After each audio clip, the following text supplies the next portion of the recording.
FS2 College Hoops is sponsored by Jeep Grand Cherokee. I want to welcome those of you who are watching Robert Morrison Marquette. Scott Graham along with Donnie Marshall here in Providence, Rhode Island, where Penn is sitting on a 3-point lead over Providence early. And what makes Penn so scary is their spacing. They get out of each other's way, the ability to drive it and find guys. Look at this, Devin Goodman along the baseline quietly.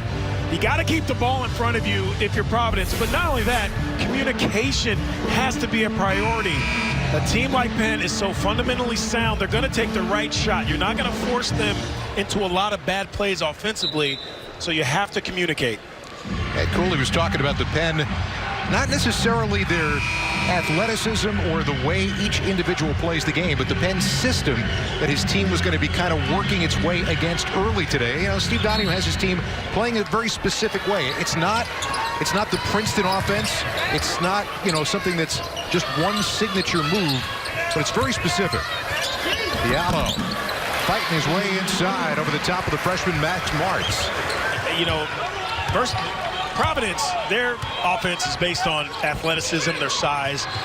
And not that Penn doesn't have athletes, but theirs is based on structure, patience, and understanding of what kind of shot you should get.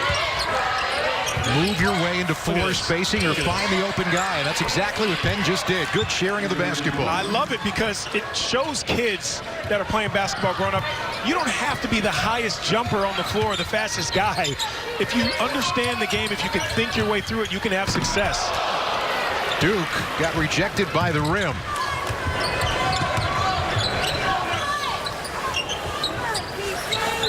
A couple of years ago, Penn was a NCAA tournament participant. Last year they won 19 games but did not win the Ivy title. Now off a steal. Here they come 3-on-3. Pipkins can't hit it. Long rebound to Goodman. Yeah, I don't care for that shot. I think you get that shot anytime. If you're Pipkins, you got to probe a little bit, find the open guy. That's Bentley. And from the corner, Bentley nails a three. He is a welcome returnee to this lineup. Missed almost all of last year after going down with a ruptured patella tendon in the season opener. And he's battled injuries his entire career here at Penn. Great to see him on the floor and knocking the shot down. That's Young from the top. Won't go, and the Quakers once again with the rebound. Bentley to work again. He's going to be fouled on the way in. Yeah, all about the spacing. Real time here and the unselfishness. You overplay, they make you pay. Next guy steps up. Broder soft, and then Bentley, the extra pass. Unselfish basketball is so important for so many reasons, but especially this time of year when you're still trying to figure out all your parts and pieces and you're on the road in what could be really a raucous crowd if Providence gets this thing going. Inside, that's where Broder wants to go to work, and he does, and goes up over the top of Watson, who just checked in, but couldn't get it to fall. This is where the challenge would be for Broder. Watson. Oh, hell no. Oh, yeah. Fading through the lane, and Broder kept him away from the basket. We'd love to see Watson go straight up and not falling away on that. You've done so much work if you're Watson, getting to a good spot. Now you're falling away. You make it easy for the defense. You turn a 5-foot shot into an 8-foot shot. Foul call is on Jordan Dingle for Penn. And he tried to go to the body when you set a screen, but there's a difference between going to the body and actually blocking somebody. Yeah. You know, for Watson, I think if I was his teammate, I'd say, listen, big fella, catch the ball, good balance, and go up strong. When you're falling away, you're off balance, that shot becomes flat. That's why he hits the front rim. He was really a force playing here the other night in just 14 minutes, his first action of the year. And he got a foul call the other way. Giving it right back over again. As the call goes against Emmett Holt. His first. Early on, Penn shows you what they're all about. 6 buckets, 4 of those assisted. As we said, the Quakers have had a couple of good years. 47 wins in the previous 2 seasons. That's the most they've had over a 2-season run in almost 20 years. Out along the inside, Jared Simmons into the game now for Penn.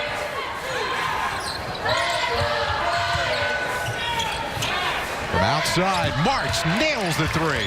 You got to stay aware on that weak side. You got to trust that your teammate on the ball can move his feet and guard one-on-one. You fall asleep on that weak side, you get hurt. You're not paying attention. Penn's up by 9. Yeah.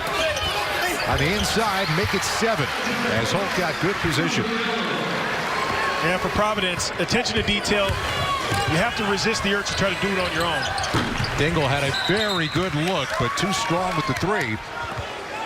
If you're thinking about it in terms of Providence and where their heads are at, where the crowd's head's at, they were down by 12 the other night to Merrimack, came roaring back and won that game 93-56. Now remember games that you're playing, smaller teams from the Ivy League that, you know, we played Yale a lot when I was in school, and you become impatient because the score is not where you want it to be, you know, halfway through the first half.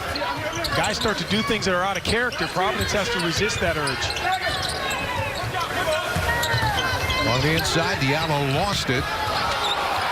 Watson got it back for him, and the three-pointer is good for Malik White. Yeah, that's one guy who really start cooking. Talk to him today at shoot-around. Wow, Bentley is feeling it, firing from right in front of the Providence bench. When you stop the ball against Penn, your work is not done.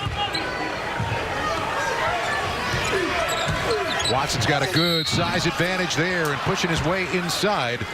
He'll earn a trip to the free throw line. Got a good one here early. Providence, broken play. White from the corner knocking it down. Penn not going anywhere, up 7 here at the dunk. Penn's hit 6 of their last 8 shots for the 7-point lead, and Ed Cooley is not panicking, but he's also not entirely happy. We're not playing with a lot of urgency. You're not physical enough in the post wanting the ball. With Buddy running, that's not the way you win. We're asking you to go get an offensive rebound. You're watching. If you're tired, sit down. And if you sit down, don't expect to get back up within the next hour and a half. Get comfortable over there. But you know what he's saying. You know, I will agree that maybe the guys aren't showing as much as they should when it comes to energy down in the post. But you also need a teammate who's willing to throw that ball inside and not try to go do it himself from the perimeter. Spacing, have some patience, and run your stuff. That's basically what Eddie's saying. I don't think he believes these guys are tired, but that's kind of sending a message to him. So Watson now another try, and Watson's really had an early season struggle from the foul line. He was 2 for 9 the other night. That makes him 2 for 11 now on the season. Long range, 3's better than 2. That's the one bright spot. Eddie Cooley believes that he could be the 6th man of the year in Big East play. Let's see what kind of defensive energy they're playing with here. On the inside, Broder got free for an easy 2 as he got around Evan Holt.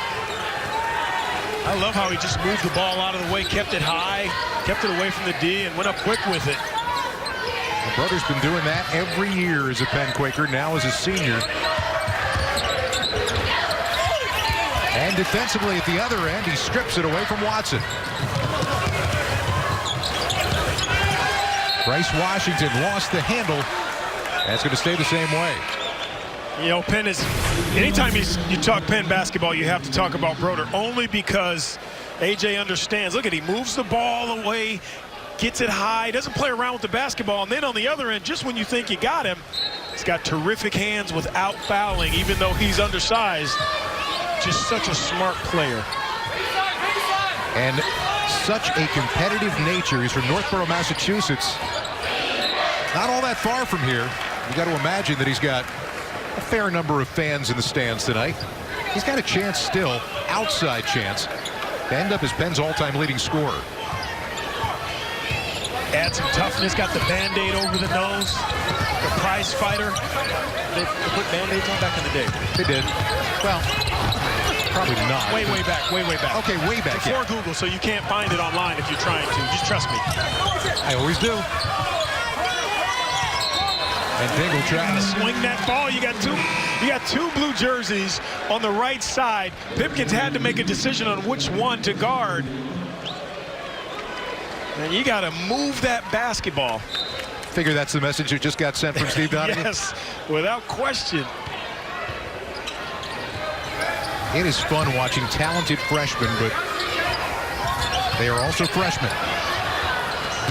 That guy's a senior. Woo! I love the hard power dribble. You know the defense is breathing down your neck. Go up strong. Finish. Quarter of the game gone, and Penn still on top by 8. Young. Nice soft touch on the fadeaway. And that's pretty darn good defense. I think if you ask Coach Donaghy, he'd say, listen, we can live with a 15-footer from the big guy on the floor from Providence. As we said, Friars had a kind of slow start here the other night. And they turned it up a notch on Merrimack and left him in the dust. Good quick hands by Holt on the defense. And White trying to pay it off the other way. Boy, Malik White has taken over this game by himself. Also, the zone defense, much more activity than man-to-man for Ed Cooley. Providence trying to make a little push here. Penn, they believe in themselves, but Providence starting to wake up. 2.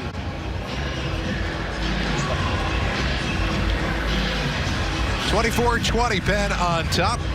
Just past the halfway point of the first half, and right now it is 8 points by Malik White that's keeping Providence in this game. Well, Eddie Cooley changes up the defense. They go with a little zone, and this is where the athleticism of Providence wins out. And then in transition, you love this. Your defense, a block shot is like a turnover, especially when you have numbers. And then Malik White has really done a great job taking over this game since he's been in. 8 points. He's 3 of 4, 2 for 2 from 3 in 5 minutes. White, the senior out of Richmond. 15 points and 3 boards, 4 assists here on Tuesday night. Now you're seeing your first signs of a little bit of backcourt pressure, which is something that Providence said they were not going to do a lot of. And it's kind of a soft pressure. Closing to the ball already a little bit quicker on this end as they show a zone look to Penn. On the corner, Bentley got it. 3 of them now in the first half for Ryan Bentley. The best way to break pressure, full court press, is get the ball to the middle. Against the zone, it's along the baseline.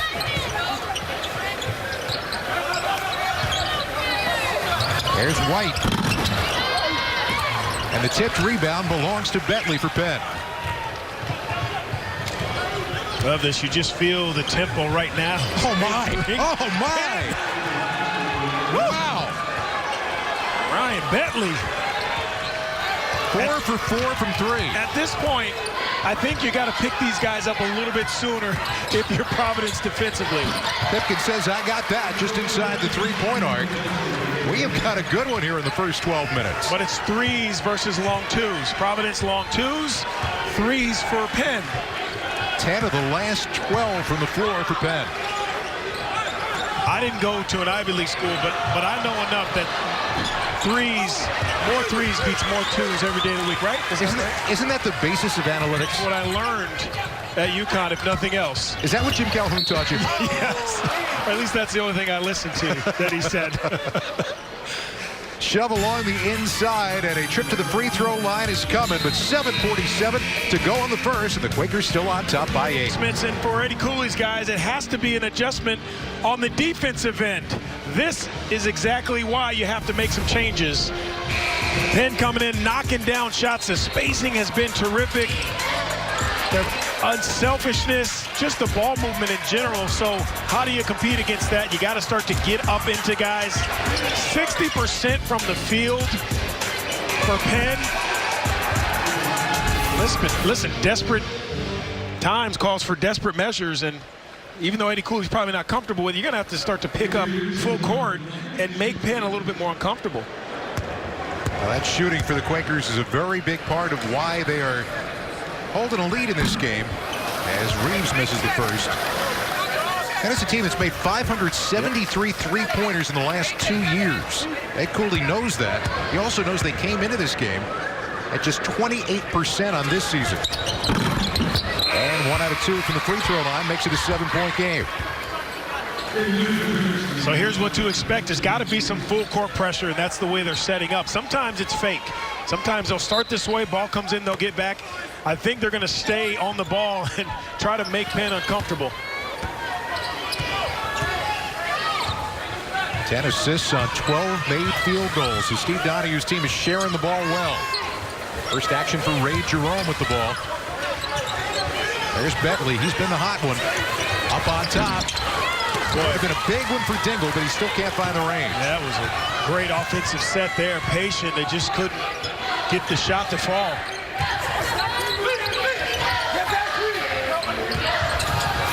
Diallo, who's been quiet so far, can't get it to the rim, and it's off the hand of Young back the other way. Yeah, it's a tough shot, though.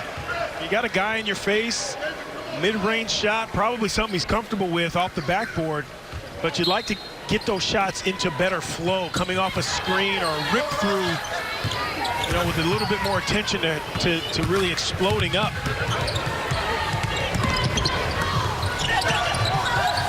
That's where they want the ball, in the hands of Broder, almost playing like a point center. And down the lane, he saw the gap and hit it. A little bit of a spin off the glass for A.J. Broder. I'm not so sure that Khalif Young couldn't back up a little bit. You know, force him to shoot a mid-range, because you know they're trying to get layups or threes. If Broder's inside the three-point line, back up. Bentley, that's a pretty move with the left hand. Look at this, and Ed Cooley's going to call for a timeout as Penn is now to their largest lead at 11 points.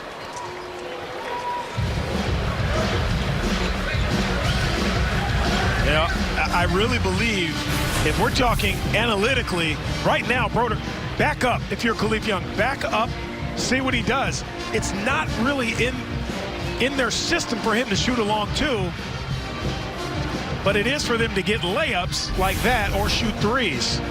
I'm not saying it's easy to defend that. Just saying you got to change something up, because already Khalif Young has gotten beaten off the dribble 2 or 3 times. Well, Providence sitting at 4-1 coming into this one, and now trailing Penn at home. That one loss was a game that was played last week on Wednesday at Northwestern. They were down by 20 in that game, crawled back to within 3. Yeah, and it's such a tough thing to do. It's great. It shows character. Your team's tough. But when you're at home, you got your crowd here, an afternoon game. You want to give them something to scream about and try to take Penn out of it. And those come from behinds really wear you down. As we said, down by 12 in the first half the other night to Merrimack, and then won the second half 55-23 by shooting 66%. Check that, 68%. It's not the way you want to play, though, if you're Ed Cooley. It's not, you know, you got to try avoiding a couple of these kind of sleepy starts to ball games. And is it sleepy, or give Penn some credit? There, you give Penn some credit. You got to. I mean, you have to. You know, Ed Cooley can yell at his guys and say, you're not doing this, and this, but Penn is playing in their system. I mean, this isn't even the best that Penn can play. They're taking the opportunities that are presented to them. And again, they're not stiffs walking around out here. People at home watching, oh, it's Ivy League teams. They are not. They have some athletes on this team, and more importantly, they're unselfish and know how to play together. And Ed Cooley, talking before the game, talked about the types of players, the athletic types of players that Penn is, and that they could potentially present some problems. They got a double on Broder down low, not panicking with 4 left on the shot clock, and he got it on the rim, but not in.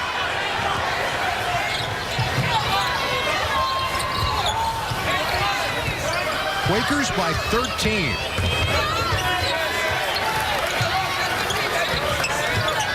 This is right around the time that Providence put on their run here on Tuesday night.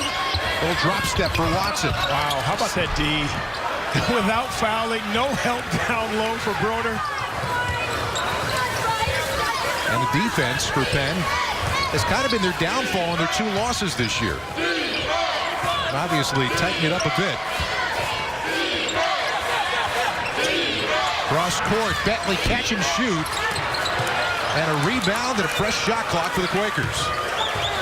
2 things can't happen there. The obvious one, the offensive rebound, but the swing from across the court past 2 white jerseys. You got to get some hands in the passing lanes.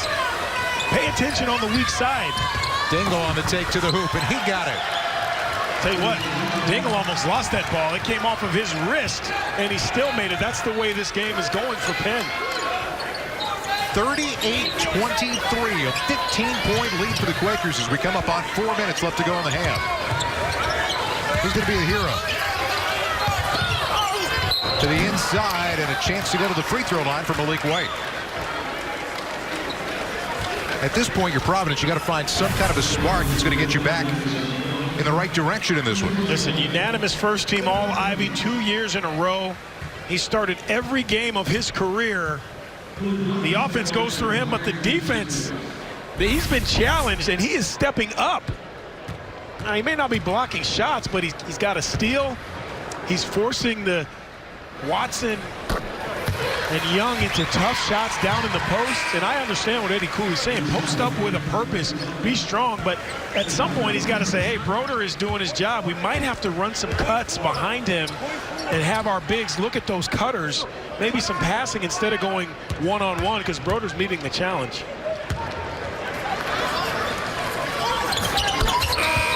Second one is good. 10 points in the first half now for Malik White. And the cheer you're hearing right now is for Greg Gant. With some fans that are standing for him right now as he comes onto the floor. The freshman from Fayetteville, North Carolina, who was away from the team after the passing of his mother, Tawana Baldwin. He was not with the team here on Tuesday night, just got back this week and is coming back right into action here on Saturday afternoon. Passed away a week ago today, almost the time of tip. That's going to be a foul call on Duke. He was trying for the steal. And yeah, tough call as he is called for taking the legs out from underneath Dingle. That's number 2 on David Duke. Not a lot going right here in this first half for Ed Cooley's team. Doing a lot for that team. Now, they have some really good players behind him and around him, but sometimes when you've been playing a certain way your entire career and all of a sudden it has to change, you go through those ups and downs, and obviously today was a down day.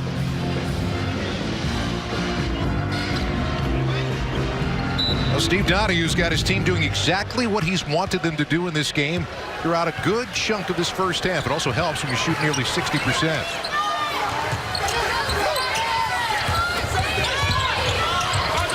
Inside, Broder came wide open. Might have gotten fouled from behind, no call. Now, what is the call? A technical foul? Possibly.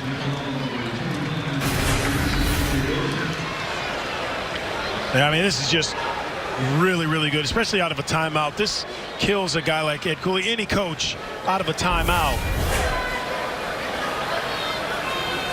Yeah, just delay a game. They hit the ball after the slam to make it a 15-point game, and that's not a happy smile. Pipkins, a tremendous free throw shooter. Now 10 for 10 on the year. Makes the pair, and the ball goes back to the Friars. Like an extra possession. Steve Donahue saying, come on, I'm fighting an uphill fight here. Yeah.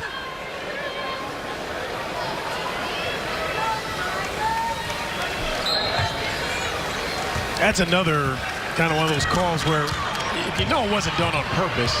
It's accidental contact. But do you have to call it? You're right. I don't think you do, or don't think you should.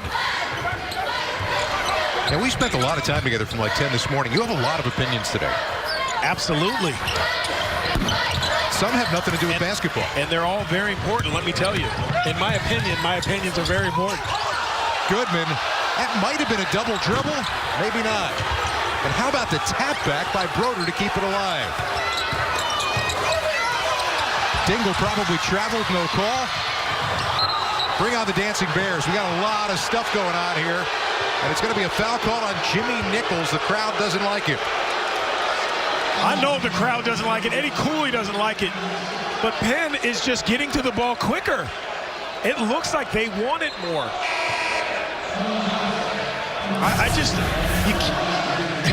You can be upset.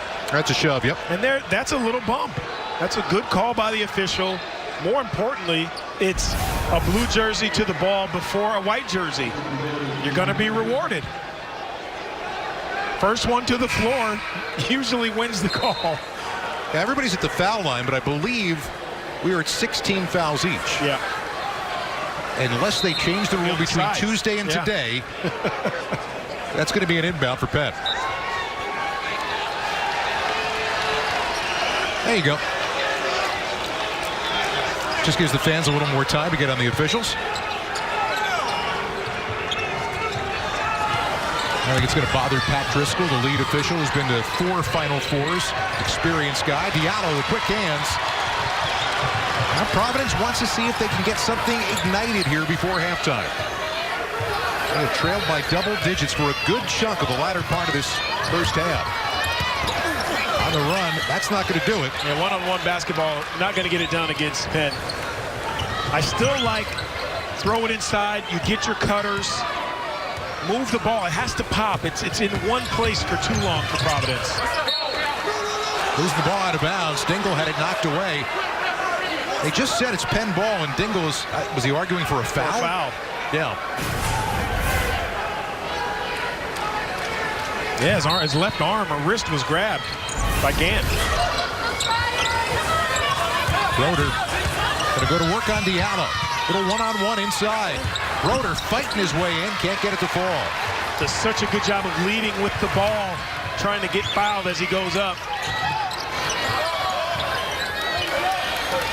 Ball's got to move, got to get to the second side of the floor. There you go. Tipkins got the shoulders square but short with it.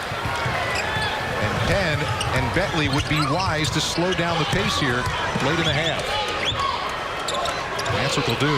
Like Penn really hasn't sped up. You know, Providence has tried to get them to play faster. They've seen some different defenses. Penn is staying the course. Dingle looked for the right man. Now into the lane. They'll go high-low. Oh, that's a pretty move by Broder. He's got a chance at a three-point play.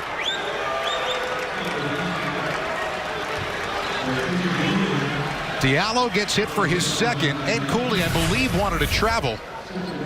Well, take a look at the puppies, see if they move. A slid a little bit, but that Kevin McHale up and under works so well against more athletic players because you're thinking, I can block this as soon as he goes up if I time it right. He has got 15 first-half points, and Penn is up 16 now with 90 seconds left to go here in the half, their largest lead.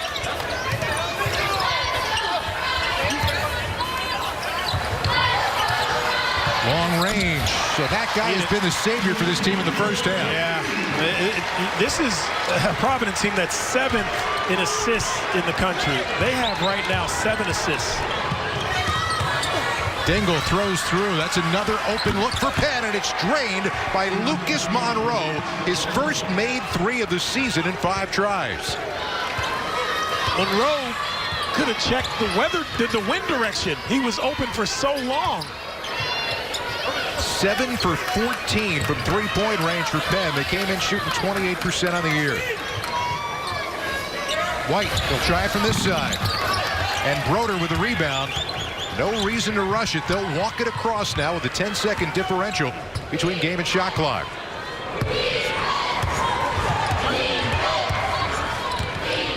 You tuned in expecting to see a double-digit game. You're seeing it, but probably not the game you were expecting to see.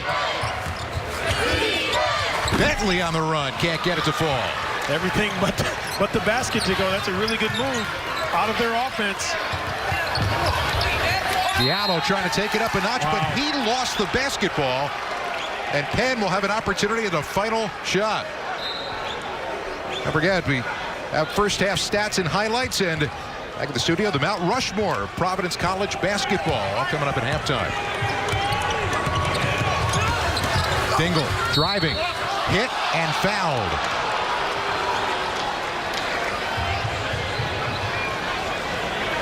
Just when you think things couldn't get any worse, Diallo picks up another one for 3. Wow.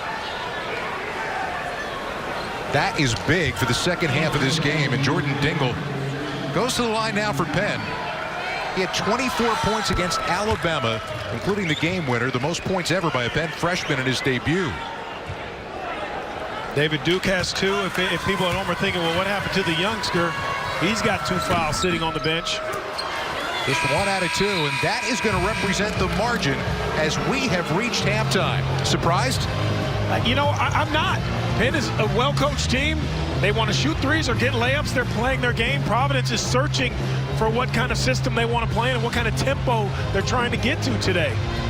That is the end of the first half with our score. Penn 47, Providence 30. After this commercial, Donnie and I will break down the first half. Look at our stat comparison, sponsored by Jeep Grand Cherokee, and that first half really dominated by the Quakers. You know how they say ball don't lie? Numbers don't lie.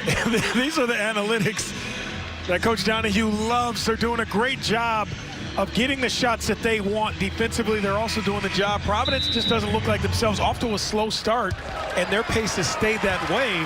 Penn has picked the pace up, playing to their tempo. So the Friars have their work cut out for them in these final 20 minutes. And Alpha Diallo, remember, begins the second half with 3 fouls. That's Holt. Still won't go, and Bentley down with a rebound for Penn. Hey, you're just not going to get much better shot than that from your bigs down low, one-on-one. You got to be able to turn over the shoulder and make a basket. On the inside, wow, that's discipline. Get the shot they want that won't fall. Broder had a big size advantage over Pipkins, didn't go for it. But now back down the other way, the ball knocked over the end line by Goodman. I know a lot of people talk about Penn and how they shoot threes and you know, year in and year out, how good they are and their efficiency and their shooting either layups or threes, but defensively, they got to get some love, especially in this game. They're doing a terrific job of getting back defensively, not only making it hard for Providence in the half court, but in transition. Somebody's got to get hot. And right now, a number of those shots are chip and paint. Goodman wanted a foul call that he didn't get, and Diallo corrals the rebound. How about the defense? So Pipkins getting back without fouling. Boy, pretty good defense along the inside by Penn, and it just won't fall right now for the Friars. In golf, when you can't make a putt and they're burning the edges, you call that a cellophane bridge.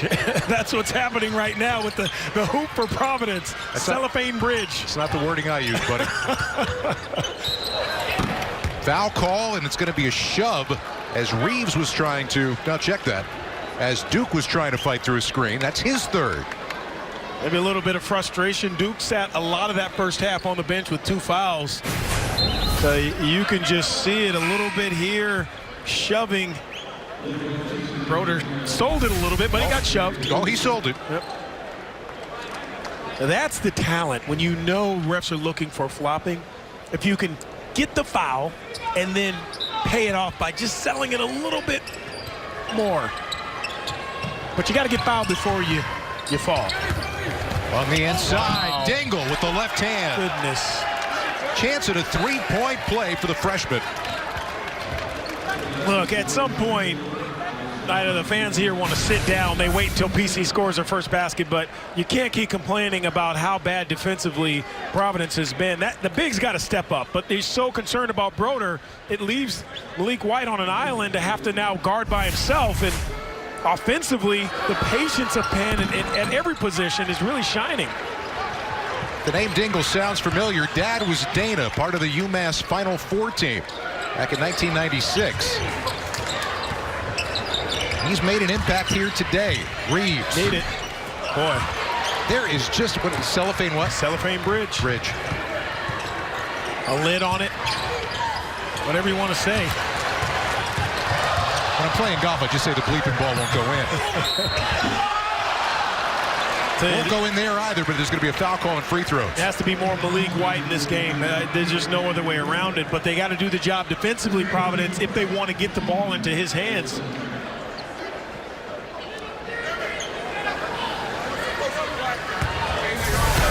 Broder gets hit for his second foul, and that'll send White to the line. I think the fans here are getting tired. I'm not going to say because they're standing up still. I may not say stunned, but I think they're confused. I mean, you got the home team stuck nearly 20 points here with 18 minutes to go.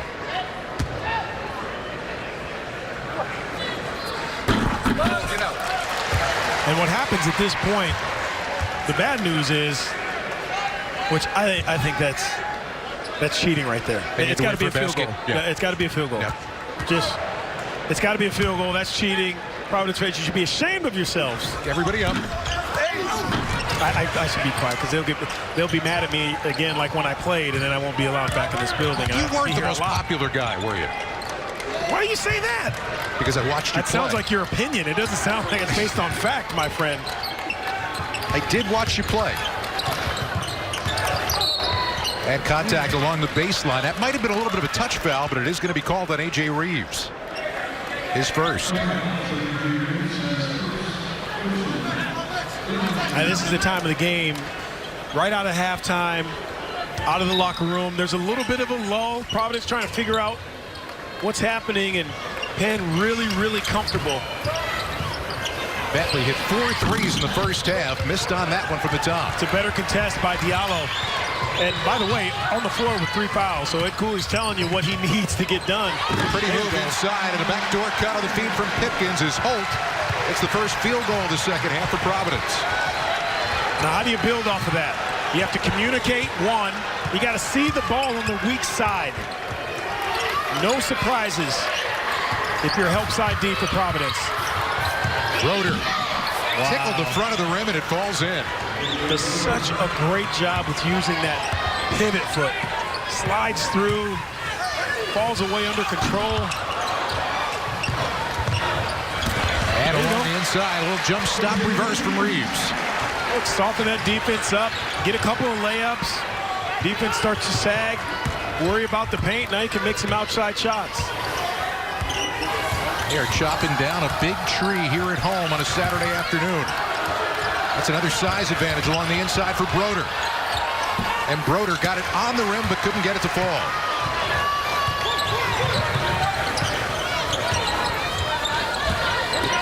Diallo.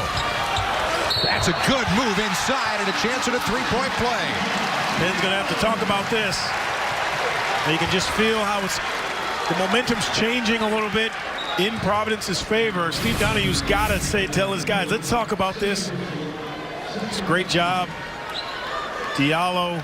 The thing that makes this work is watch where he posts up. It's above the block, so now he has space to get that left foot around and not be behind the backboard for an easy layup.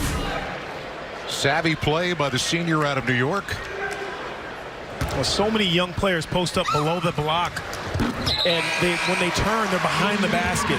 That's a veteran right there in Diallo. Duke comes back in. He'll play with 3. Diallo's got 3, but he also had a three-point play to get this back down to 13. And the crowd senses this could be a momentum moment. Yeah, Ben needs a dead ball here to talk about some things. Instead, it's a steal.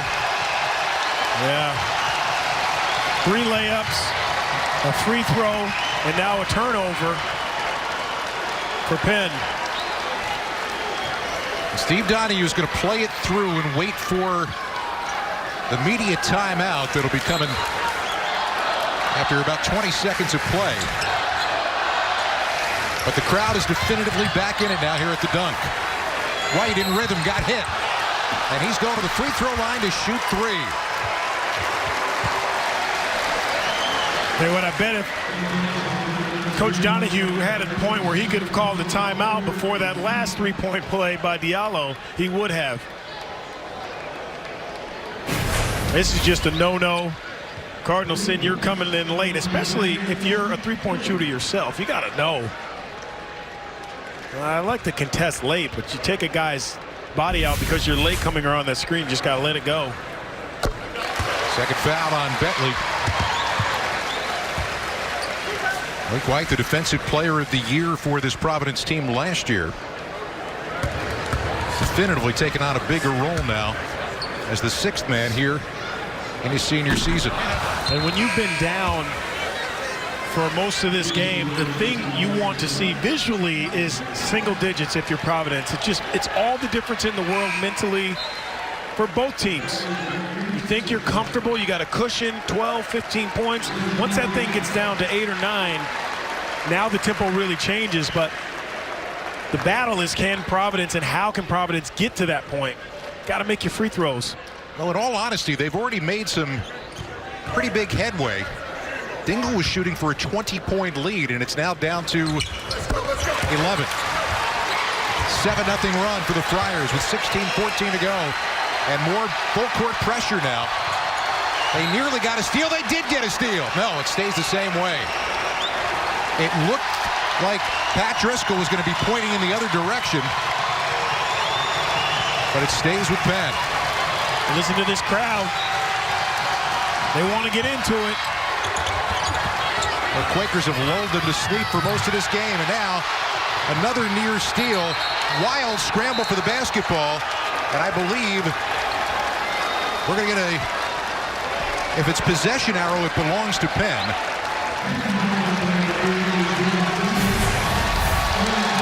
And this is what Pipkin does. And he is their energy guy. First one to the floor. He usually wins that call. Great job. Foul call is on Dingle. Or is it? It was indeed on Dingle, so chance for Providence to continue this run. Under 16 minutes left. Pipkins, big shot. Don't like it. It did hit the rim, so the shot clock resets. Here comes White. Good, quick hands by Goodman. And Providence will keep the basketball when we come back. But signs of life for the home team, and the crowd is into it too. It's a 7-0 run for the Friars. They're within 11.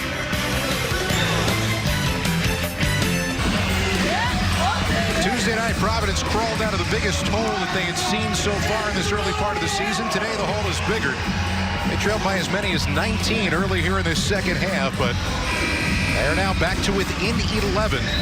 And a building that was kind of sitting back, again, I'm not sure if it was stunned or confused, has come back to life. 2-minute drill for Providence. Those last 2 minutes, it was frantic, but it was the right way, under control. Layup, and one for Diallo. Pipkins on the floor, loose ball. And now the juice is falling a little bit better for Providence and gotten the crowd into it as well.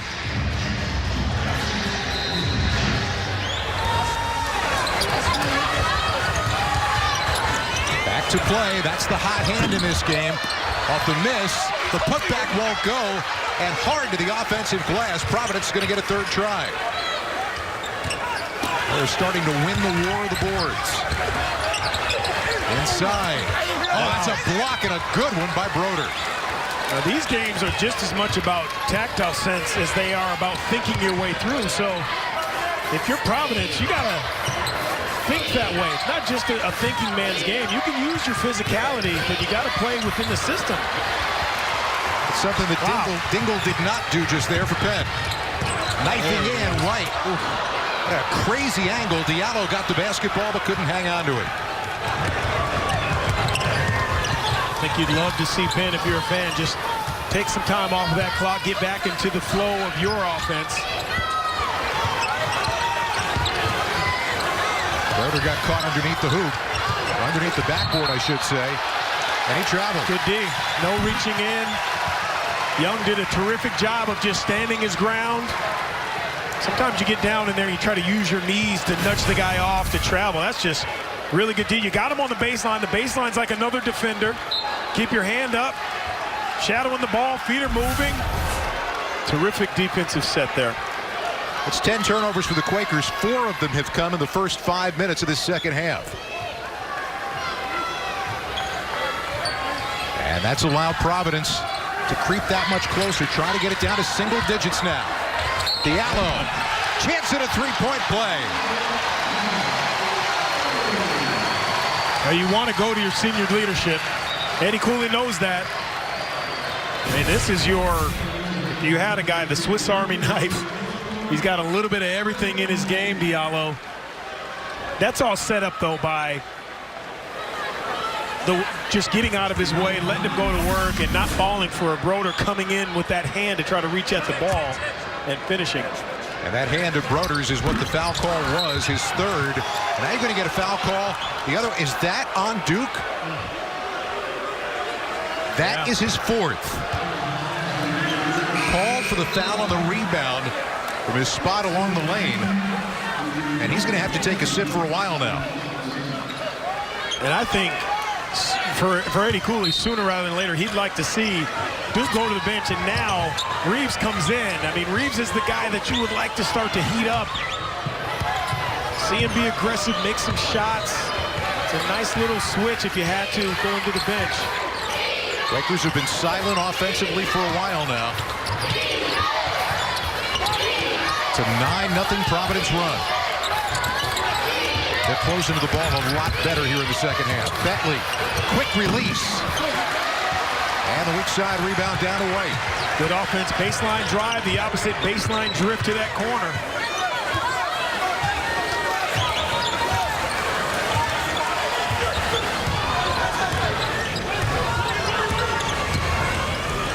Lakers switch, Diallo going in. No contact, no call, but foul call on the rebound. Going to go on the Quakers. All set up by Diallo, though, going to the chest of Broder, but aggressively. And then on the weak side, there's no one back to get that offensive rebound, or that defensive rebound. Just take a look right there. The weak side now, that's for Emmett Holt. It's all his room over there. That's a hold your breath moment right there for both sides, as both players have 3 fouls. But the whistle came later. You know, when that big guy comes over to help on a smaller player, you leave the other side exposed if there's only one big, and that's really all Penn has in this game.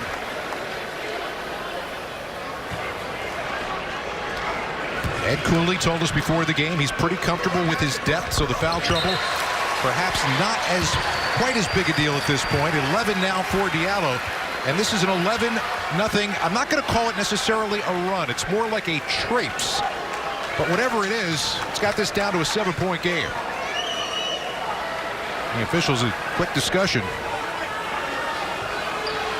I'm going to go take a look at the monitor.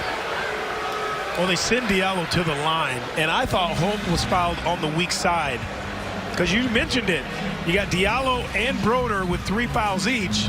That's when you said you hold your breath as a coach, and Diallo goes to the line to shoot a free throw. I think that foul was on a Penn player against Holt.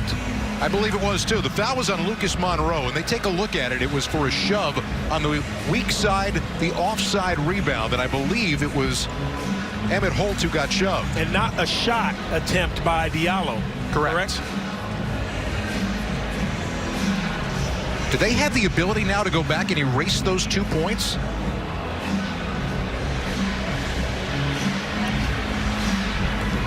And it looks like we're going to hear wrong shooter. So Diallo comes in, and we talked about the contact that happens here. That's not where the foul call is. It's on the rebound. He was not shooting at the time that the foul was committed. So, yeah. And that's a correctable. But are they putting him at the line? So they'll take the points off from Diallo. But Penn has 6 fouls and Holt wasn't shooting.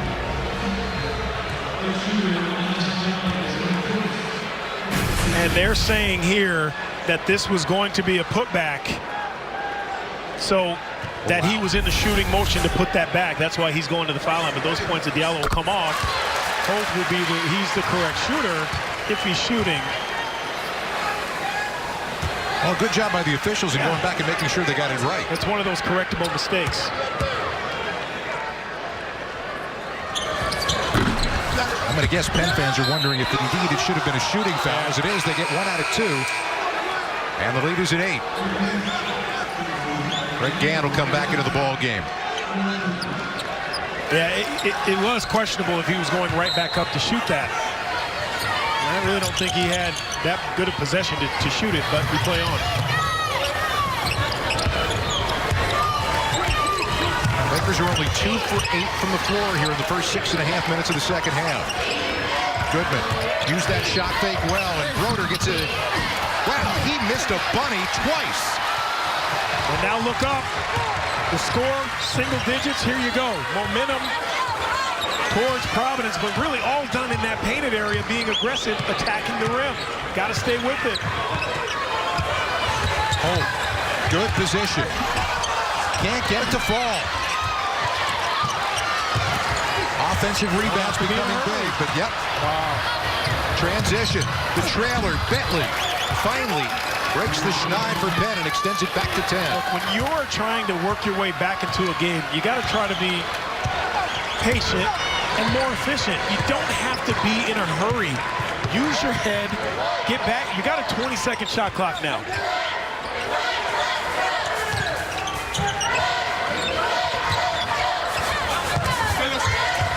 Diallo, catch and shoot, pulled the string on it, and it's going back the other way. It's going to be on Diallo for the push. He has got 4, so Ed Cooley has 2 starters now with 4 fouls and 12:25 left to play. But this is what Penn does. you know, they make you play to their pace. They play, and I don't even want to say slow. And that's just an easy one over the back for the official, but they make you play with more patience. And if you're a team that likes to speed it up a little bit, now you become more impatient. Try to go quick. There, I thought Diallo tried to get that up really fast instead of gathering himself and shooting it high, and then he tries to get it back. But you got to give Penn credit across the board for the way that they've controlled the tempo and just the all-around style of this game today. Well, Providence sitting, in essence, their 2 leading scorers for the foreseeable future, down by 10. Quakers doing a better job of breaking full court pressure. Broder thought about it. Instead, it's going to be a reach-in foul on White. Again, when you see really any big or forward for Penn, defensively what I'm doing, when they catch it at about, let's say 19 feet, inside of that 20 feet, I'm backing up a little because I know the scouting report says they do not want to take long 2s. Off the inbound. Broder came wide open and got a shot blocked by Gant. Great defensive recovery. White hard to the basket. Bodies flying. The ball over the end line. It belongs to Providence. I think Broder turned his ankle a little bit taking off. And that's why he didn't have the power underneath him and got that shot blocked. Really good play out of bounds. Look at the feet of Broder. Just turns that foot just a little. Couldn't get the power underneath him, but great job by Gant to stay with it. Providence, like they've done most of this game, they cannot pay it off once they get a good possession on the defensive end. Point-blank range, again, they miss. This is setting up as a very interesting final 12 minutes of this game.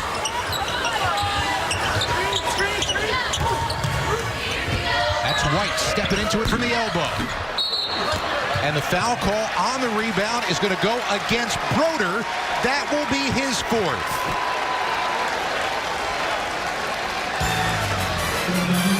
High drama here in Providence with 11:58 left to go. Steve Donahue's team trying to hang on. Beautiful day here in Providence, Rhode Island, and it just got a little bit better for the Friars as A.J. Broder goes to the bench with 4 fouls, or picks up his 4th foul, but he has been a factor in this game today. 15 in the first half, and their offense, Penn's offense runs through him almost every time down the floor, but rightfully so. He makes great decisions.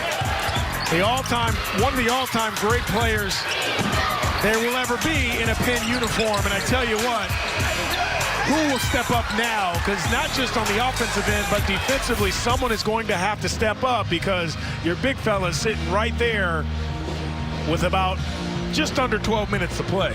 Those 17 points today put him tied for 9th all-time in Penn scoring. He passed old classmate of mine, Bruce Lefkowitz, on that list. His next point will make him the sole possessor of 9th place all-time in Penn scoring. Well, right now, if I'm Penn, we talked about how deliberate they were in trying to get their offense going. It's going to have to be smarter and more deliberate using some of that clock without Broder on the floor. Garrett Simmons has come in to replace Broder, and he's basically playing that spot in that almost point center position, but they're going to have to be very cognizant of floor spacing because Broder, right behind his head coach, makes a lot of things happen within that offense. That's Simmons with the ball. And that's a steal. Gant flying in. 8 3-point game.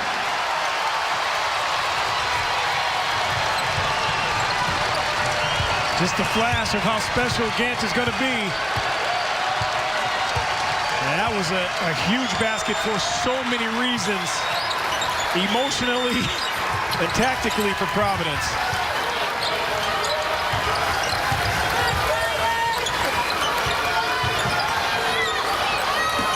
Simmons trying to post up. And inside, he is fouled on his way up. He'll get his first free throw attempt of the year. He missed us at the top of the game. Greg Gant lost his mother about a week ago, so this is a very emotional time for this young man. Just recently got back with the team this week, and everyone in the building understands that that's more than just a dunk and a two-point basket for that young man, but more importantly, I think for him to be around his teammates in a time of loss, so very important. More important than a dunk in a game like this. Now, he was away to spend time around his family. Understood his obligation coming back here, and hopefully drawing some solace, the compassion of his teammates and these fans here in Providence. Providence right now needs that same 2-minute drill that they had earlier in this half. A couple of really good plays at the rim. Penn looks like they're in a little bit of a matchup zone. Long range and a three-pointer for Pipkins. Now they've climbed back into this despite the fact that they're just 6 for 21 from the floor here in the second half. Yeah, you tell Eddie Cooley before this game, look, we're going to be down double digits, shooting 31%, and he'd probably take it. Now they're up to 33%. They got a shot to come back here a little bit. Within 7. Throwing to the open man, and Dingle missed it badly. Providence take care of the ball, try to keep that momentum going your way. Pipkins wants it again. I don't mind it. That was a rhythm shot, Yeah. there's no doubt about He it. just made one. He's a veteran. Scored a lot of points at UMass. You know, I think that Eddie Cooley says, hey, I trust him in that situation. He used to light up Providence. Now as a grad transfer, he is here. Inside, wanted the contact, and Lucas Monroe got it to earn a trip to the free throw line.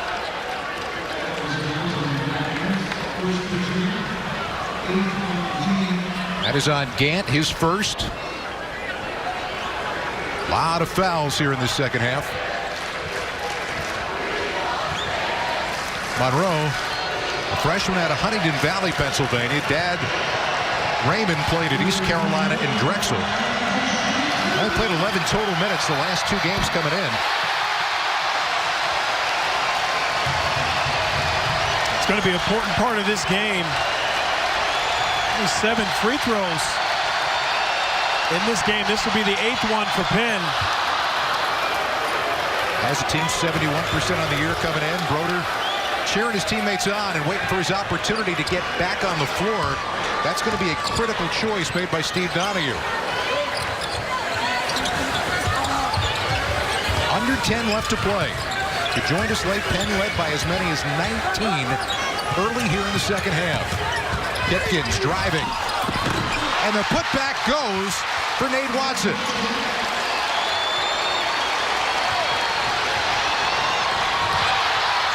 Dingle keeping the possession alive. Penn does not have a really true point guard, and right now it's showing. But Dingle gets through for 2. Dingle's one of those guys who can get you those points out of broken plays. Really strong, can use both hands around the basket.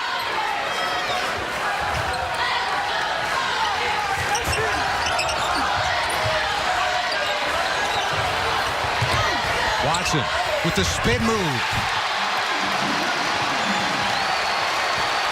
And without Broder in there defensively, who plays with a lot of savvy, that could be open for the rest of this ball game, or for at least the time that A.J. Broder's over on the bench.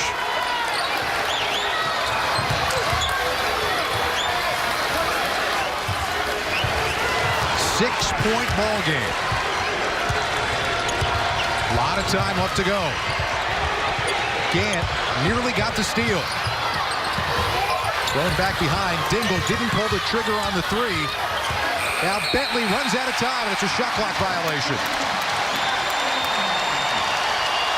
That's the problem you run into when you're not shooting any twos or floaters, and down at the other end, Nate Watson doing a great job. Look at the explosion up earlier in this game. He was falling away off balance, gathers himself the power straight up, and that allows you to shoot that nice soft shot over the defender. But back to that defensive set, which was terrific by Providence. When you're a team like Penn that doesn't shoot any floaters, they won't shoot any long twos outside of, say, 5 feet, now you're running out of time as the shot clock runs down. Watson wants this ball right now. He knows what kind of advantage he has inside. And although he struggled from there, he's going back to the free throw line. Look, this is only his second game of the season, coming back from a bad knee. So to see him on the floor and to be in there catching the ball and making these solid moves has to be a bright spot, huge for Providence fans and Eddie Cooley.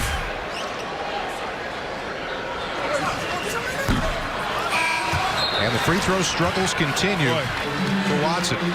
Look at this. Time is now with 8:04 to go. They're going to take a shot at it and put Broder back in the game.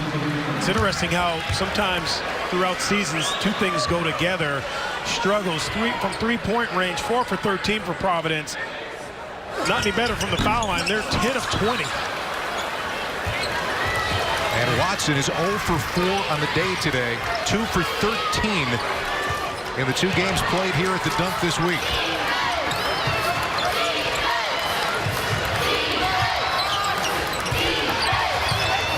Penn's whole demeanor changes when Broder's back on the floor, doesn't it? There's Dingle, catch and shoot. Got it. Everything goes through him. You know, they're just so tough because if you run a double at him, he makes the right decision if he's double teamed, and guys can shoot the ball from the perimeter if you leave someone open. Under 7.5 to play. Providence in an uphill fight all day long. Now they're going to try to go after Broder. No call. Tipped ball. Fight for the rebound. Won by Penn. Penn's guards do a great job of sticking their noses in on that defensive glass. They do not desert their teammates or their bigs, or I should say they're big. Broder's really their only big on the floor. Got to help your big out. Cutting is Bentley. And knocked away off the rebound. Hipkins lost it. How about that? Maybe trying to do a little bit too much on that move down the lane. Yeah, and you don't need it. You've done a great job of working your way back into this game. Go down low again. Keep the pressure on the officials to call a foul, and then Broder to pick up his next one. Bentley stepping back, hits his 5th three-pointer of the ball game. And his first in the second half, and Providence is calling for a timeout. They say it, see the three, be the three. But it's much easier to see it and be it when you have this guy, A.J. Broder, down low, finding guys. Dingle from outside, making his papa proud. And then the last one, Bentley, Penn. Woo! They are in control, folks. 64-52. If you're joining us late, Penn led by 19 points earlier here in the second half. Remember, these two teams long time ago used to play in a lot more important games than this. How about the NCAA tournament 3 years in a row, 1972 through 74. That was kind of the heyday for Penn. They were one of the beasts of the East back then. And of course, in 73, Providence went to the Final Four. Providence won 2 of those 3 meetings in those 3 years in a row in the NCAA. Today has belonged to Penn so far. Diallo playing with 4. Big take to the hoop. It's a great play out of the timeout. You know, those are important, especially when you're down, but this is a time where Providence has to be efficient. They have to be smart this last 6 minutes if they want to get back in this game. You have to find guys on that weak side. You know, it's, you know, Broder right now is out of the game. This is when you have to make a little push. Lots of time left in this game. Shot clock not Penn's friend here, down to 5. Dingle driving, blocked. And that's a shot clock violation. Look at that. Again, Broder out of the game. Penn just doesn't have a place to go with it. Providence takes advantage defensively.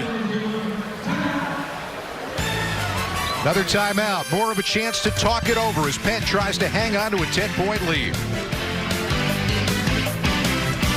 A.J. Broder, all everything for Penn, but when he's on the bench, who's going to be the guy? I'll tell you, Ryan Bentley has been the guy. 3-ball corner pocket all day. He's comfortable over there. Teammates finding him. Providence not doing a great job of closing out on him, giving confidence. Now you close out. He has the wherewithal to put it on the floor. Really done a terrific job keeping his spacing and being aggressive. 19 points. He had 14 of those in the first half. Might need a little bit more from him if Penn wants to finish this game off with Bentley still, Broder still on the bench. Well, it's not exactly offense-defense because you're not in the last 2 minutes, but out of the timeout, Providence has the ball. Steve Donahue is going to keep Broder down at least for the next little bit, possibly until the under 4 timeout.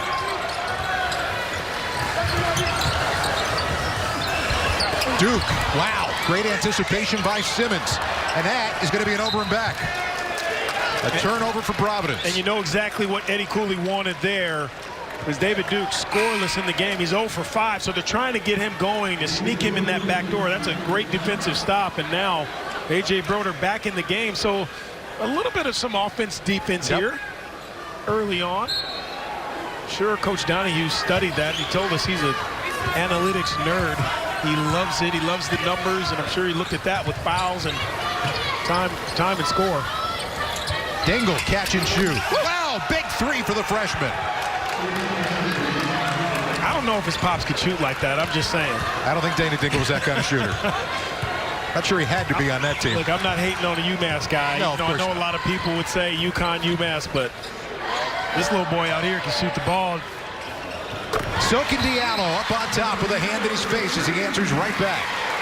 And a quick timeout at 30. Alpha Diallo, 14 points on the day. Under 5 left to go. Buddy, we got a good one. 33 and 65 all time against current Big East programs. But their last win against a Big East team was last year in Philadelphia when they beat Villanova on the way to a 4-0 Big 5 and Big 5 championship. Under 5 to play. It has been Penn's really in a lot of ways throughout. They led by 17 at halftime. As many as 19 in the second half. Providence has gotten back as close as 6. Tell you what, Providence 64-4 in non-conference games at the Dunk in the 9 seasons under Ed Cooley. That is in peril, my friend. No, there's no doubt.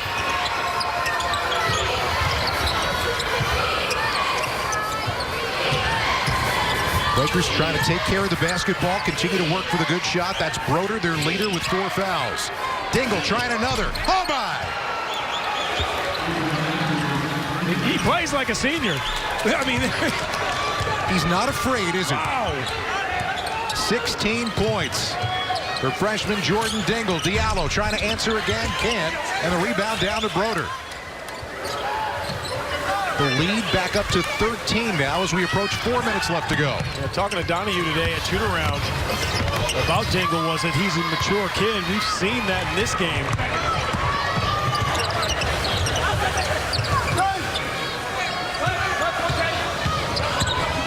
White driving. And he got it. And there should be a steady diet of that the last 3:50 in this game because Broder wants to stay on the floor.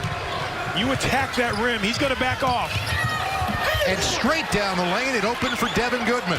But you can't trade baskets. If you're Providence, you can't afford it. And there's still a lot of time, but that time is dwindling down. Under 3.5 left to go. Pitkins over Dingle, got it. Love it. You jab that top foot of the defender. He steps back, creates just enough space.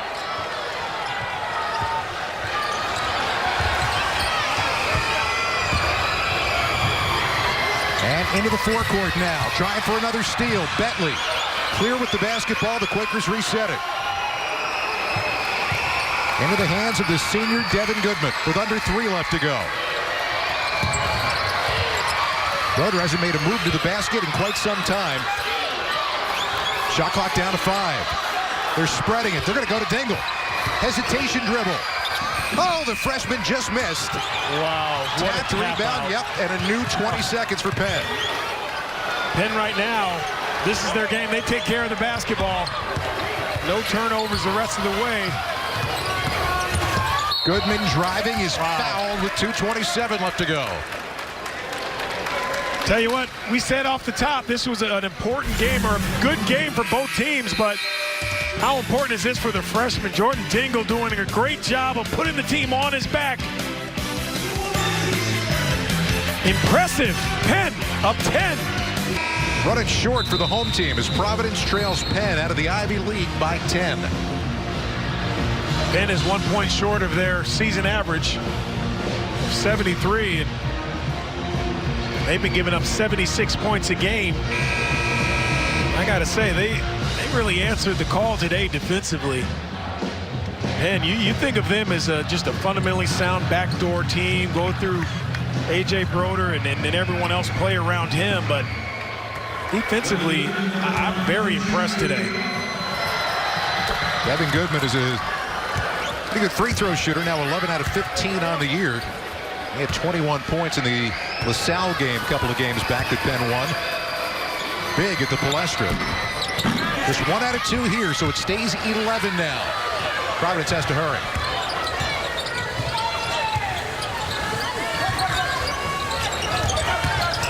Duke on the drive. Wow. They threw it away, but Gant retains the possession. They're taking a lot of time here. Pipkins had it blocked. Such good D. Duke with the putback won't go. Wow. And out of the pack, a foul call on Gant as Lucas Monroe came down with a rebound.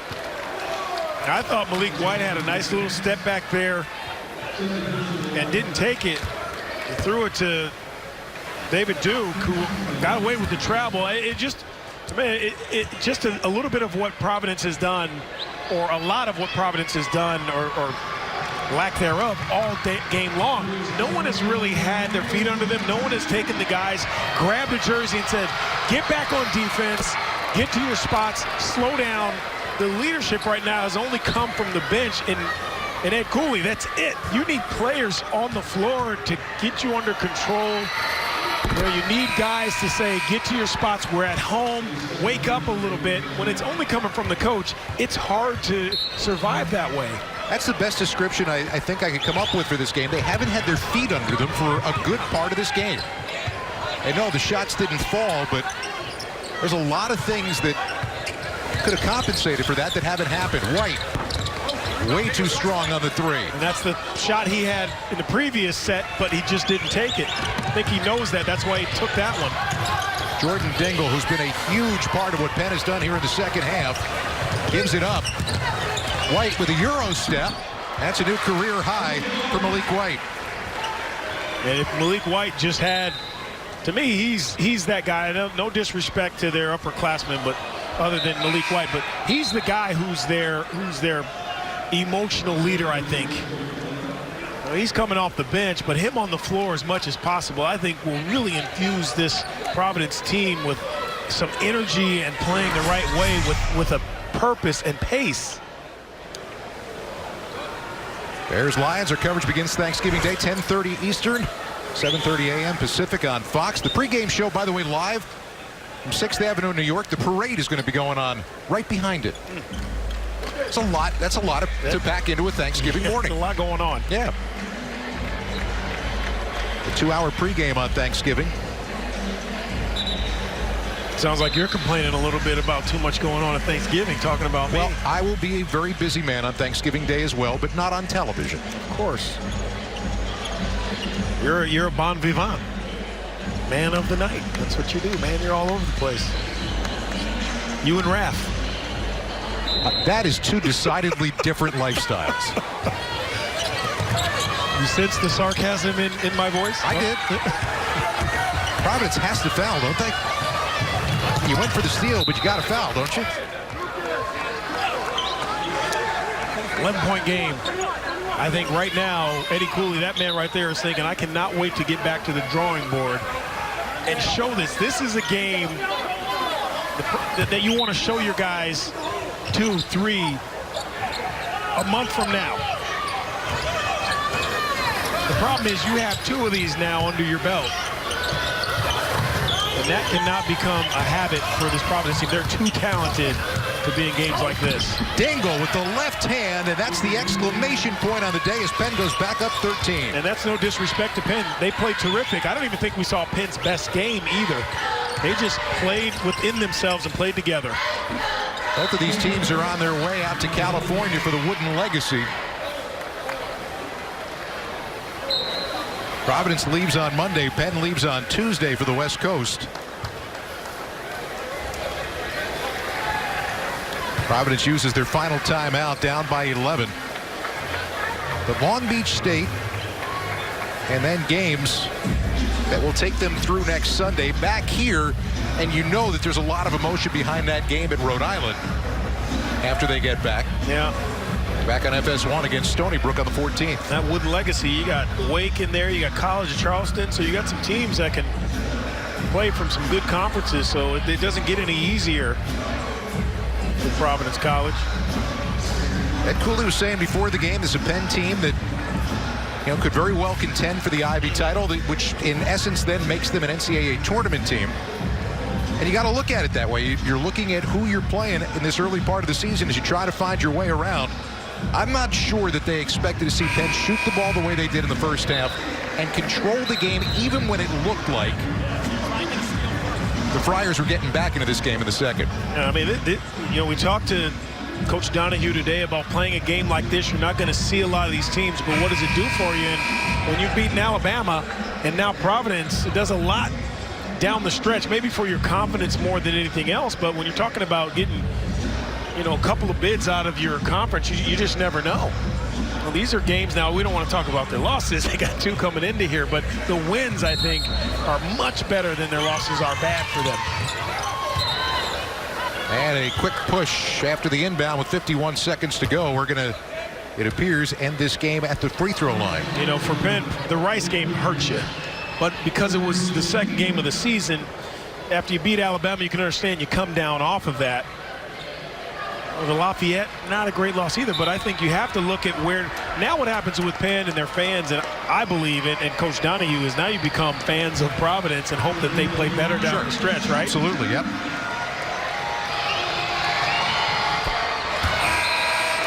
You've got to like the way Jordan Dingle carries himself as a freshman, and there's David Duke. Kind of a head-scratching day with foul trouble. The leading scorer for this team, 0 for 6 from the floor in 21 minutes.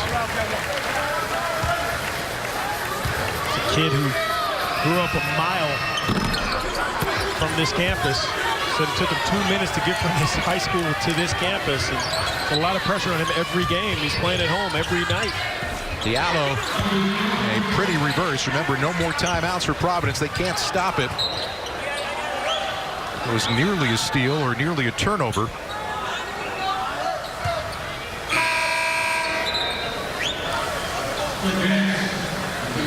Providence isn't backing out, though.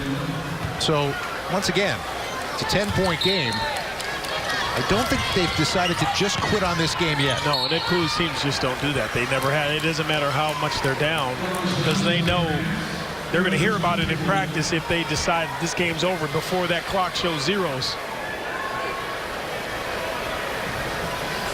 So for Penn, as we said, they start against UCF in the Wooden Legacy. And they will be there for the end of Thanksgiving weekend, and then Villanova. And in that Wooden Legacy, they got a chance to do something else special. Arizona or Pepperdine on the other side of that second game. So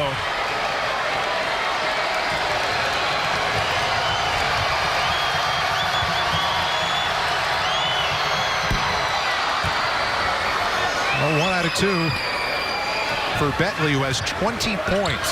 That's his season high. Back the other way, Duke does get into the scoring column with 33 seconds to go. 9-point game. Keep trying to chop down the tree as White fouls Goodman. He'll be here for a while. Well, you got a party to get to or something? Just a train. You're starting your Thanksgiving early. You could probably drive me back most of the way. Oh, I'm going the other way. Oh, sorry. Well, Which way are you going?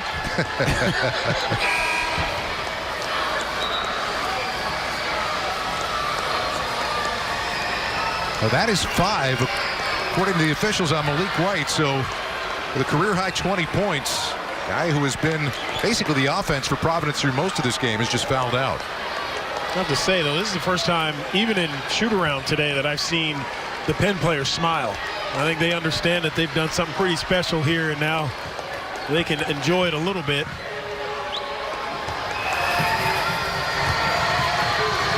They knocked off Nova last year. I mean, they were playing well against the Big East these couple of seasons. They're not afraid. There's smiles, there's no doubt, but Yeah. Hey, Donnie. Yeah. Game's not over yet. No. Game's not over yet. No, it's not. Crowd's into it. A 3 would be huge. Need it. There it is. Yeah. No timeouts, but you're down to a 6-point, 2-possession game. You got to foul. Either if you don't get a steal immediately, you got to foul. Well, Duke had to foul himself out of the game to do that, to stop the clock with 22.7 to go. Yeah, so you had no choice right there. Got to get that clock stopped. Hey, this is a Penn team that's coming into this game was shooting just over 70%. Today, they're at 56%. Steve Donahue wants not only to talk to his team about what's happening after these free throws, but how these last 22.7 are being played. That's why he took the time out there, which will work out to a full timeout. And a couple things you have to do when you're looking for a win on the road. You got to take care of the basketball. 14 turnovers for a Penn team. A couple more than they average, but it's a physical game. You're on the road against a good Big East team. The other thing is you got to be able to make some threes. They've done that. The free throw line is the biggest key there. Game's late. You're trying to get out of here. You don't want to celebrate too early. You have to make your free throws. And right now they've done one of those 3 things with success. Well, you would have to think right now that in this situation, 1 out of 2 for Penn makes it a 3-possession game with 22.7. Going to make it awfully difficult. A couple of misses here, and all of a sudden, there is absolute life for Providence. And things start to tighten up for Penn if that becomes the case.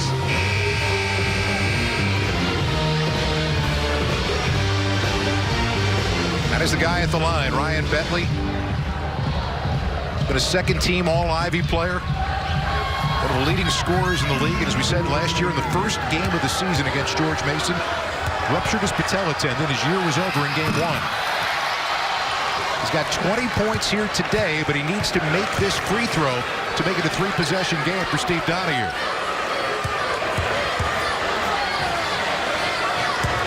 Providence as close as they've been since it was 56-50. Wow, missed them both. Here goes. Look out. Wild throw. Goodman with the steal. And that is going to do it. The door was open and it slammed shut on the Friars. 6 seconds left. They had a chance to make a 3 and make it a 3-point game and threw the ball away.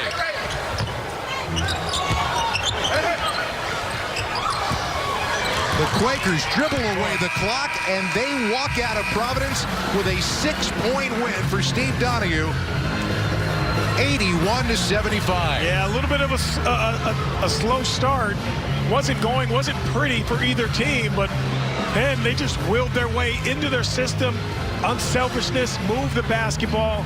Analytically speaking, Donahue got the game he wanted from his team. Woo. Quakers behind a big day from A.J. Broder and company get the victory. So for Donnie Marshall and for our entire crew, this is Scott Graham. Once again, the final score, Penn 81, Providence 75. You've been watching College Hoops on FS2. Good afternoon, everyone.